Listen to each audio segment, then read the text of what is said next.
Well, this is a wonderful job for getting around the world. It took me to Denmark. If you ever get a chance to go to Denmark, go to Denmark. It's a great place. Love it. But they're awfully blunt, you know.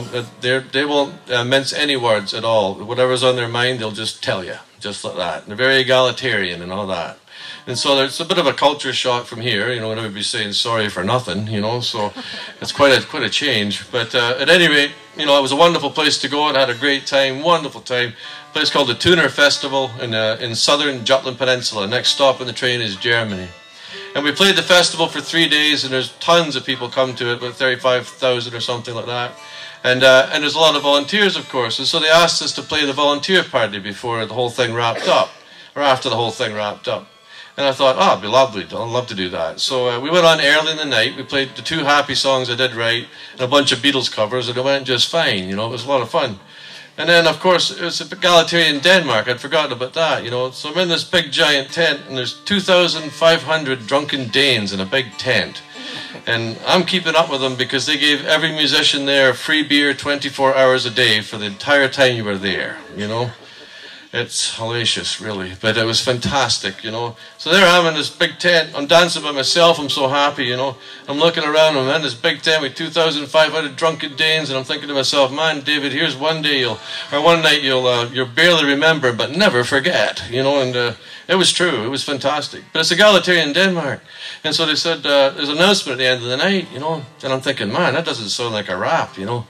And finally the guy says, I said to Giles, what's going on, man? What's that all about? He says, oh, David, he's just telling everyone that there's a party tomorrow night for all the volunteers who had to work the volunteer party.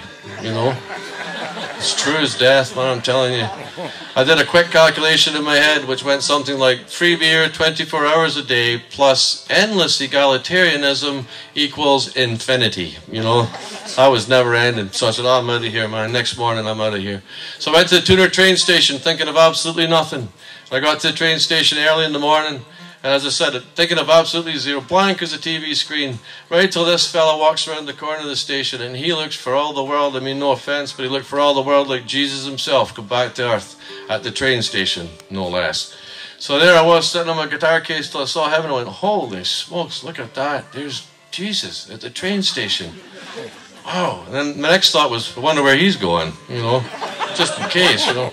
Rapture could have been upon us like 2 stops up, and I missed it, you know. So anyway, he wasn't, of course. It wasn't Jesus. It was just a guy who looked like him. And I thought, man, if I could meet Jesus at the train station, I could meet Buddha on the subway in Toronto. I could meet Allah on the L train in Chicago, you know. I thought, what would they all tell me? I said, they all tell me the same thing. They'd all say, for heaven's sake, try and get along and stop doing stuff in our name we don't want you to do, you know. I've appealed to all of them directly for an actual reply. Nothing as yet. But if I hear from any of them directly, I won't be talking to the likes of you ever again, that's for sure. But I'll tell you what they said. So far it's kind of quiet, but I'm hopeful. This song is called Morning Train. I wrote it in Denmark that morning.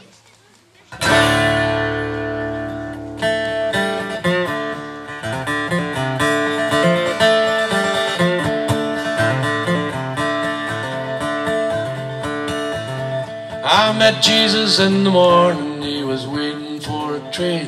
He said he thought it might be time to come down and explain how wrong it was to do some things and do them in his name. He said, after all, everybody's riding on this train.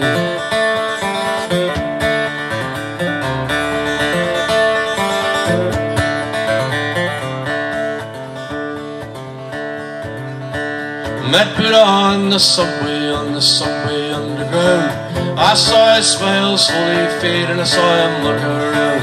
He said he wished we'd understand and do so in his name. He said, after all, everybody's riding on this train.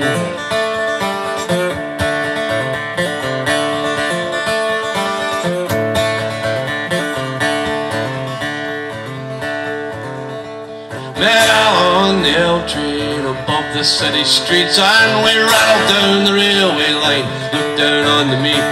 He said he wondered why it was some never feel the pain. He said, after all, everybody's riding on this train.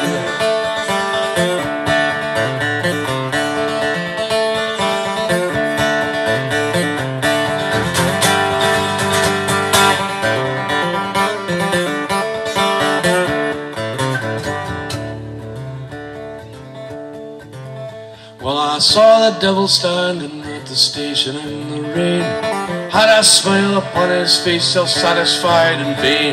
Said heaven has its own reward, I don't have to explain. He said after all, everybody's riding on this train.